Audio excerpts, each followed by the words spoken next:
रमेश भिदोड़ी के खिलाफ कोई एक्शन नहीं लिया है। अभी तक नरेंद्र मोदी ने संसद में हुए इस घृणित अपराध के लिए अपने सांसद को तलब तक इसलिए तो उन्होंने भी एक्शन दुनिया को दिखाने के लिए एक नोटिस दिया मोदी जी ने भी कुछ नहीं कहा। दोस्तों हर्षवर्धन को छोड़ भी दीजिए, तो इतनी गंदी और फटी गालियां दानिश अली को मुस्लिम होने के कारण दी गई है सिर्फ। अस्सलाम वालेकुम वरहमतुल्लाहि वबरकातुहू। वेलकम बैक टू नदानी channel, this is Irfan Ali from India. और आप सभी कैसे हैं? उम्मीद करता हूँ आप सभी बहुत अच्छे होंगे। मैं भी अल्हम्दुलिल्लाह बहुत अच्छा हूँ।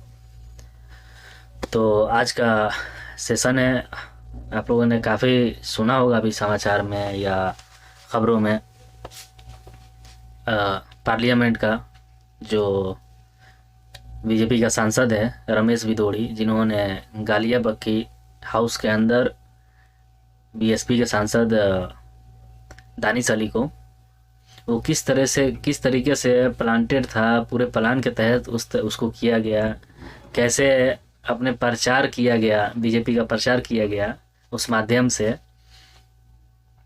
इस चीज़ को बहुत अच्छे से समझेंगे इस वीडियो में, जो कि प्राज्ञा जी द्वारा एनालिसिस किया गया है। तो मैं ज़्यादा देर ना करते हुए पहले हम लोग वीडियो को देखेंगे, फिर इस बारे में चर्चा करेंगे। और वीडियो आप पहली बार देख रहे हैं तो वीडियो को लाइक करें, चैनल पर नए हैं तो चैनल को सब्सक्राइब करें, बेल आइकन पर क्लिक करें ताकि अगली वीडियो जब भी आए नोटिफिकेशन सबसे पहले आपको जाए।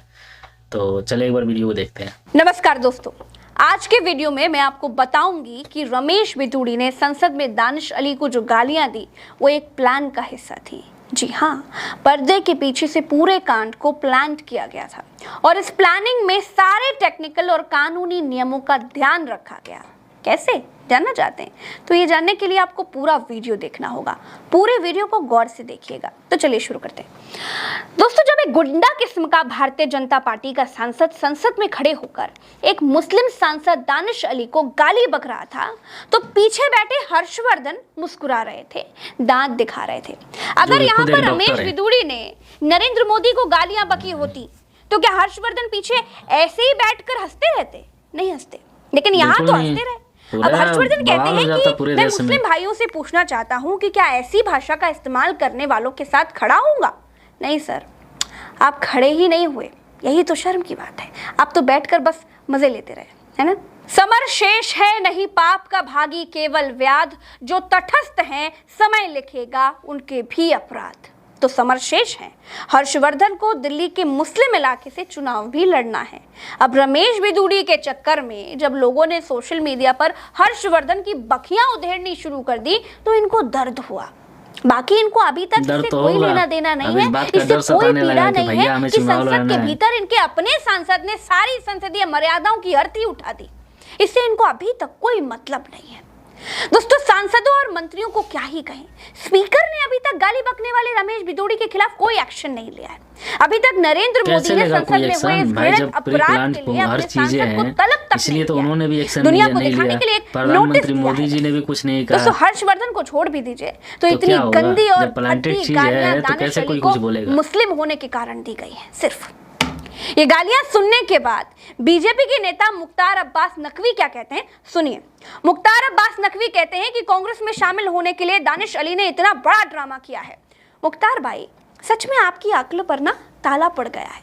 अगर आप में हिम्मत है तो अब से आप अपने नाम के आगे या फिर पीछे जो क से गाली बकी गई है ना, उसे लगाना शुरू कर दीजिए। अब से आप अपने नाम के आगे या फिर पीछे उग्रवादी लिखना शुरू कर दीजिए, और जो एक शब्द भा से बोला गया ना, उसको भी आप अपना लीजिए। अगर आपको दानिश अली को पड़ी गालियां, उनका रोना, उनके घर दूसरे दलों के नेताओं का जाना ड्रामा लग रहा है, तो आपने जैसे मैं भी चौकीदार अपने नाम के आसपास लगाया था, वैसे ही इन शब्दों को भी अपने नाम के आसपास जगह दीजिए, ताकि लोग ना अपने आप समझ जाएंगे कि अरे ये शब्द तो राष्ट्रवादी हैं और दानिश कांग्रेस में शामिल होने के लिए ड्रामा कर रहे हैं। है हिम्मत, अरे सिर्फ एक पद के लिए अपने बुद्धिजीवी वाले कद को मत घटाइए। गलत को गलत कहना सीखिए, कुछ भी कर लीजिए। बीजेपी से आप प्रधानमंत्री पद के उम्मीदवार नहीं बना दिए जाएंगे, ना ही राष्ट्रपति बन पाएंगे। आप तो राजनारायण के विचारों के अंकुर हैं, आपसे उम्मीद किसी को भी नहीं थी। दोस्तों, कुछ दिन पहले बाबाओं ने और नेताओं की तरफ से बड़ी हेट स्पीच की बाढ़ आ गई थी। तंग आकर सुप्रीम कोर्ट ने कहा था कि देश का कोई भी राज्य हेट स्पीच देने वालों के खिलाफ बिना किसी शिकायत के एफआईआर दर्ज कर सकता है। अगर कोई आपको हेट स्पीच देता हुआ मिलता है तो एफआईआर लिख लीजिए। इसके लिए ये इंतजार करने की जरूरत नहीं है कि कोई शिकायत करेगा तभी एफआईआर होगी। अगर ऐसा बात है। करने में देरी हुई तो उसे कंटेम्प्ट ऑफ कोर्ट माना जाएगा। ऐसा कोर्ट ने कहा था कि हम धर्म के नाम पर न जाने कहां से कहां आ गए हैं, ये दुखद है। ये जिस बिल्कुल दिन हकीकत धर्म और बात है ये, और राजनीति सिर्फ एक दूसरे से 9 अलग सालों हो में जाएंगे, ऐसा उस हो दिन रहा है। नफरती सिर्फ भाषण 9 अपने आप सालों में। बंद हो जाएंगे। ये बात सुप्रीम कोर्ट ने कही थी। बीजेपी सांसद रमेश बिदुड़ी अगर बाहर कहीं पर किसी मुस्लिम को ऐसे गाली देते तो एफआईआर होती, कानूनी कार्रवाई होती, लेकिन संसद के भीतर सांसदों को तो विशेषाधिकार मिले हुए होते हैं। वो संसद के भीतर कुछ भी करें, कुछ भी बोले, भारत देश का पुलिसिया कानून उनका कुछ भी नहीं बिगाड़ सकता। इसीलिए जानबूझकर संसद सत्र के चौथे दिन संसद के अनिश्चित काल के लिए स्थगित होने के कुछ ही देर पहले रमेश बिदुड़ी ने दानिश अली को गालियां दी। दानिश अली को गालियां नहीं दी, बल्कि पूरे मुस्लिम कम्युनिटी को गालियां दी। जब आप सारी कड़ियों को मिलाकर देखते हैं ना, तो इसके पीछे से साजिश की बू आती हुई दिखाई देती है। ये सब कुछ बिल्कुल सही प्लान्ड बात है। दिखाई देता है। जानबूझकर संसद को हेट स्पीच के स्टेज के तौर पर इस्तेमाल किया गया। जैसे संसद में लोगों को जगाने के लिए कभी क्रांतिकारियों ने लो डेंसिटी का बम फोड़ा था, वैसे ही संसद का इस्तेमाल रमेश बिदुड़ी ने मुस्लिमों के खिलाफ नफरत फैलाने के लिए किया। संसद में हेट स्पीच देने का एक फायदा और भी हुआ कि बिना किसी मैन पावर के, बिना किसी मेहनत के इस देश के 125 करोड़ देशवासियों के घर तक आराम से बीजेपी का एजेंडा हेट स्पीच के साथ पहुंच गया है। इसके लिए बिल्कुल। आईटी सेल को मेहनत भी नहीं इसीलिए करनी तो पड़ी। यह किया गया था। इसके लिए पैसा खर्च करने की भी जरूरत नहीं हुई, बल्कि जनता के पैसों से फ्री की हेट स्पीच डिस्ट्रीब्यूट कर दी गई। बाहर हेट स्पीच हो नहीं सकती। संसद में पूरा बीजेपी राज कायम है, स्पीकर अपने हैं। मुस्लिमों के लिए बहुसंख्यक आबादी के दिलों में संसद से चुनावों से पहले नफरती इंजेक्शन लगाने की कोशिश की गई है। इसीलिए ये गालियां बकी गई और इसीलिए कोई कार्रवाई भी अभी तक नहीं हुई। इसीलिए जब बीजेपी सांसद गालियां बक रहा था तो माइक म्यूट नहीं किया गया। इसीलिए स्पीकर ने स्वतः संज्ञान नहीं लिया। दानिश अली कहते हैं कि वो सांसदी से इस्तीफा दे देंगे।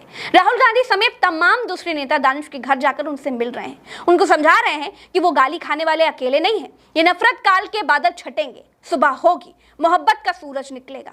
नमस्कार, जय हिंद। नमस्कार। तो वीडियो आप लोगों ने देखा। देखें, मैं एक बात कहना चाहूँगा।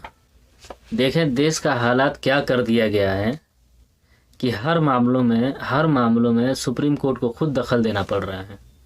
इससे ज़्यादा निंदनीय बात क्या हो सकती है। सुप्रीम कोर्ट का काम क्या है आप सभी बहुत बखूबी जानते हैं, लेकिन हर मामलों में, छोटे से छोटे मामलों में, बड़े से बड़े मामलों में सुप्रीम कोर्ट को खुद दखल देना पड़े है, तो आप सोचिए क्या से क्या हो गया इस देश में और किस धरातल तक देश को ले जाया जा रहा है।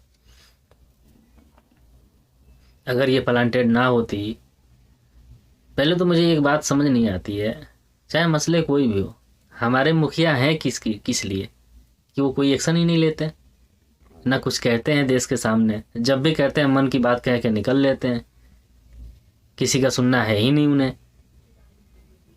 आखिर हमने मुखिया बनाया किस लिए है? खुद के लिए ना, ताकि हमारी बातें सुने। वो इंसान हमारी बातें सुनता ही नहीं है। ये सब कुछ किया गया सिर्फ और सिर्फ कुर्सी के लिए, कुर्सी बचाना है बस, क्योंकि उन्हें भी इस बात का अनुभव हो गया है कि कुर्सी हमारी जाने वाली है और इंशाल्लाह ज़रूर जाएगा। तो वीडियो आप लोगों को कैसा लगा कमेंट में राय जरूर दें। वीडियो को लाइक करें, चैनल पर नए हैं तो चैनल को सब्सक्राइब करें, बेल आइकन पर क्लिक करें ताकि अगली वीडियो जब भी आए नोटिफिकेशन सबसे पहले आपको जाए। तो चलिए मिलते हैं अगली वीडियो में इंशाल्लाह। खुदा हाफिज़।